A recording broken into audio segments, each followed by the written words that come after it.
How do you know you're still in the game? This is Peter Merrick, and I'm in La Jolla, San Diego, California. And this is something that many of us ask ourselves. Are we going in the right direction? Are we in the game? And I have to share with you, life has ups and downs.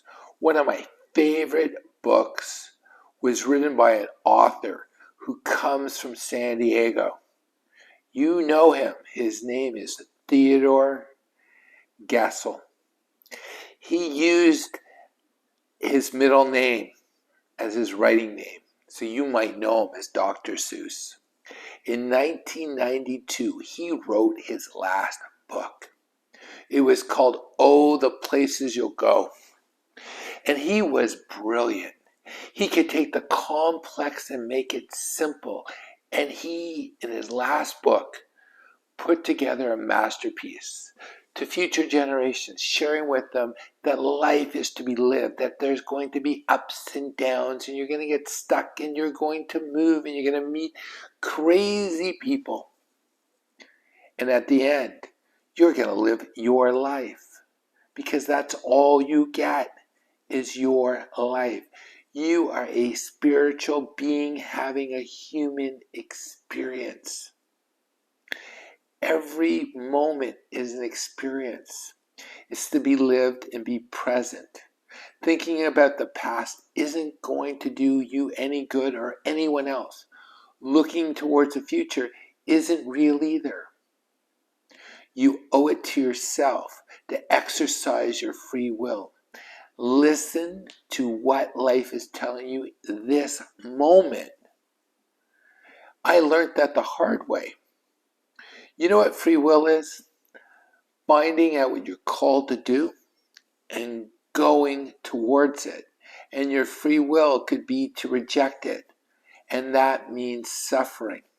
Because when you go against your current, you're not going to go anywhere. Years ago, I saw this incredible movie. And it was about this older guy. On Sundays, he would go and have people who worked for him give spreads and talk about who was going to win the football game. And if someone made a bet and they won and they called up the following week and they had not shared 20% of the winnings, they were cut off. Now, this individual finds a protege, a natural, who doesn't really feel good about what he's doing. So the main character, what he does is he takes his young protege to a Gambler Anonymous meeting. And he goes and shares with the audience or with the group of people that he hasn't made a bet in 10 years and how difficult it is. See, he doesn't make the actual bets. Other people do. He was a gambler. Someone at the Gambler Anonymous recognizes him and says, how the hell can you be here? You tell guys like us to go and bet. And they start ragging on this man. So this man makes one of the best observations. Whoever wrote this was brilliant.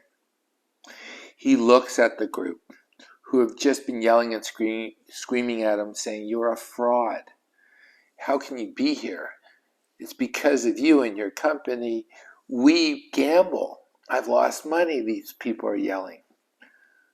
This gentleman shares the greatest insight, one of the greatest insights I've ever received from a writer, from a movie. And he turns to them and says, you're not addicted to winning. You're not addicted to winning. You're addicted to losing. And then he shares why. He said, every time you lose everything, and you wake up the next morning, and you take a breath, you feel alive. So if things haven't worked out for you yet, just remember, maybe you're creating your own problems because that's how you feel alive. At any moment, you can change your life. Just like the man made the observation that every morning they wake up after having this huge loss and they say, I'm alive, I'm here. Every day that you wake up, you can make a change, a fundamental change to your life. I've seen it happen again and again and again. I had a conversation. I want to leave with one last story. I knew a gentleman. He was getting his second divorce. He only had $10 left. And he's walking downtown. And he sees someone who's sleeping on the street. And it's cold. It's not San Diego. It's Toronto in February. The guy is sleeping on a grill, a subway grill, where hot air comes up.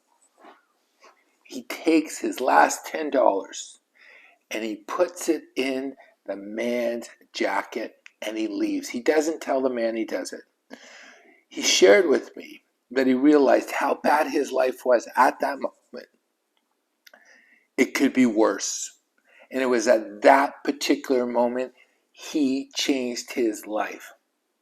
Today, it's a beautiful family, beautiful grandchildren, beautiful home, and a beautiful business.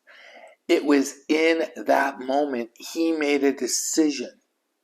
And that's what all of us have. Can make a decision. Change happens every moment we choose it to be. We can make life better or we can make it worse. And I'm going to share with you that you can make it better because you're alive.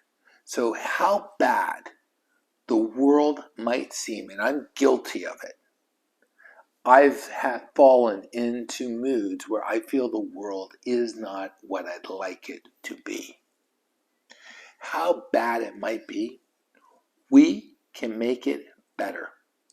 One choice, one action at a time, one moment at a time. We can't change the course of a river. Imagine this is your life with a crowbar. When we choose a spot in the river and we start throwing stones into that spot, eventually we will change the course of the river. And you, through making a choice, can change your life. If you are listening to this, this means you're still in the game. And you can make the difference. You guys have been wonderful. I have a favor task. If you like this video, please give me a like, give me a share, and let's follow and make comments below. I love comments. Have a wonderful day, and I look forward to us getting together again soon.